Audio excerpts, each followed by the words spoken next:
Assalamualaikum warahmatullahi wabarakatuh. Jumpa lagi di PIP Channel. Di video kali ini saya akan membahas tentang bagaimana tips membeli mesin es krim second atau bekas. Nah, bagi teman-teman semua yang ingin terjun ke dunia es krim tetapi dengan budget terbatas, solusi yang terbaik memang teman-teman membeli mesin es krim second atau bekas tersebut.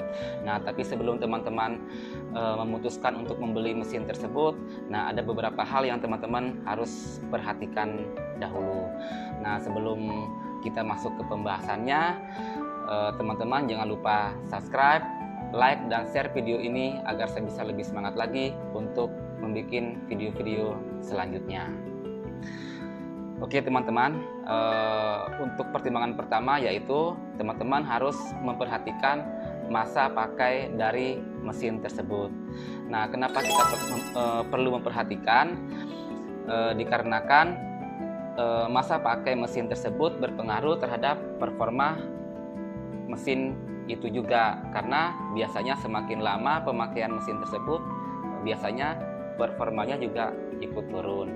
Nah, untuk melihat masa pakai mesin ini berapa lama, nah itu bisa dilihat dari pertama kartu garansi dari mesin tersebut, kedua kwitansi pembelian dari mesin tersebut, terus yang ketiga adalah stiker atau cap dari masa garansi yang tertempel di mesin.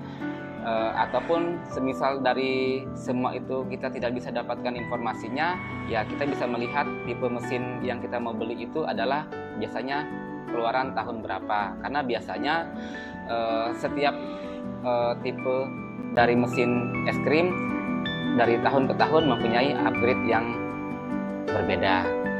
Nah, oke teman-teman, untuk yang kedua ya kita melihat dari story pemakaian mesin yang kita mau beli.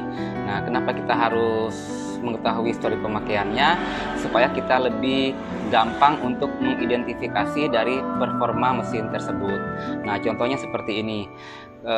Kalau teman-teman mengetahui kalau mesin itu adalah bekas pemakaian untuk mesin es krim keliling, nah berarti yang benar-benar teman perhatikan itu adalah performa dari kompresor atau pipa-pipa penghubungnya.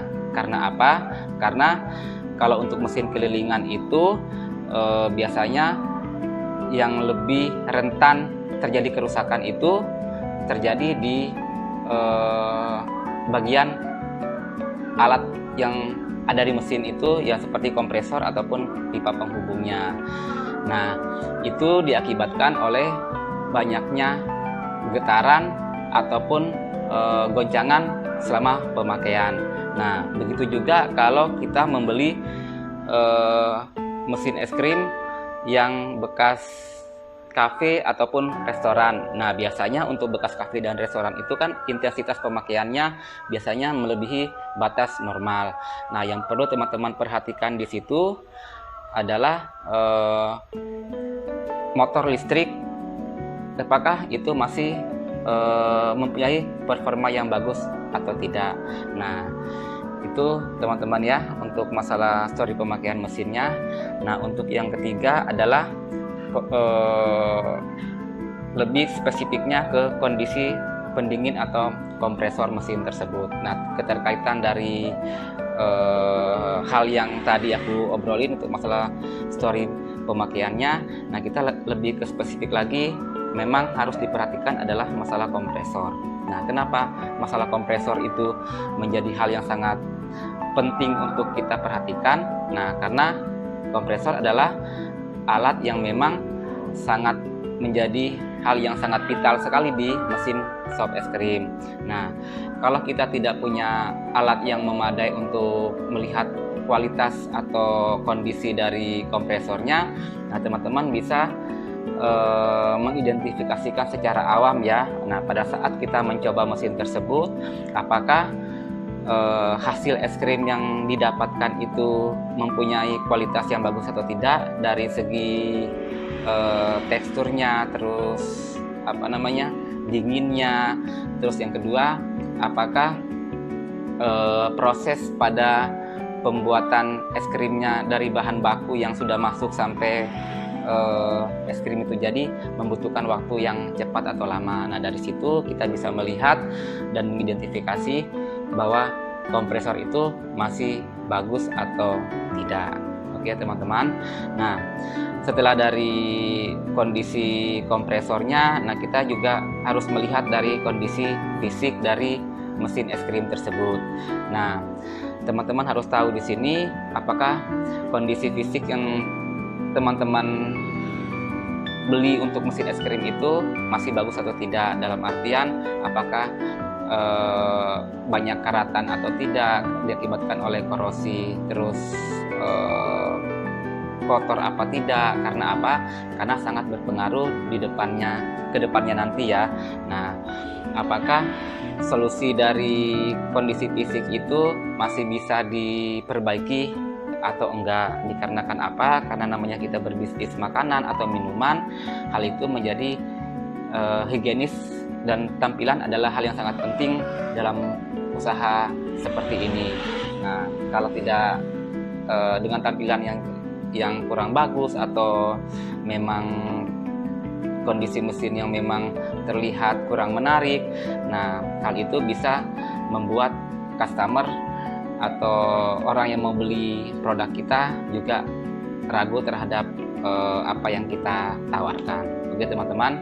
Nah, terus untuk yang terakhir yang mungkin saya bisa tambahkan adalah kembalikan lagi kita ke motor listrik. Nah, motor listrik itu memang hal yang cukup penting untuk diperhatikan juga ya teman-teman. Nah, kondisi motor listrik ini bisa teman-teman lihat dari apakah mesin listriknya itu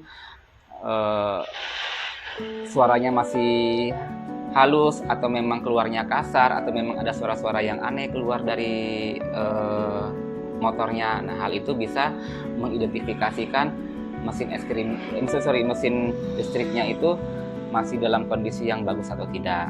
Nah, untuk selanjutnya mungkin dari semua penjelasan saya di sini, nah itu bisa menjadikan dasar buat teman-teman untuk melihat apakah es krim yang teman-teman mau beli ini layak atau tidak untuk dibeli. Nah, dari kondisi yang sudah saya jelaskan ini, nah untuk masalah harga, saya tidak bisa mengatakan harga yang terbaik buat meminang mesin es krim itu berapa. Nah, itu juga tergantung dari kondisi yang teman dapatkan di mesin tersebut. Nah, setelah semua bisa disimpulkan dan harga memang sudah dirasakan emang sudah cocok, nah jangan lupa teman-teman juga meminta garansi minimal 1 bulan, baik itu kalau teman-teman beli ke personal atau ke orangnya langsung, ataupun ke toko yang menjual mesin bekas tersebut, sehingga kalau terjadi apa-apa pada saat pemakaian dan memang dalam uji coba dalam 1 bulan tersebut, nah teman-teman merasa sangat aman untuk membeli mesinnya. Oke teman-teman semua, sekian dulu video dari saya. Kalaupun ada pertanyaan, silakan teman-teman untuk komen di bawah video ini. Oke teman-teman semua, kita ketemu lagi di video berikutnya. Sampai jumpa. Wassalamualaikum warahmatullahi wabarakatuh.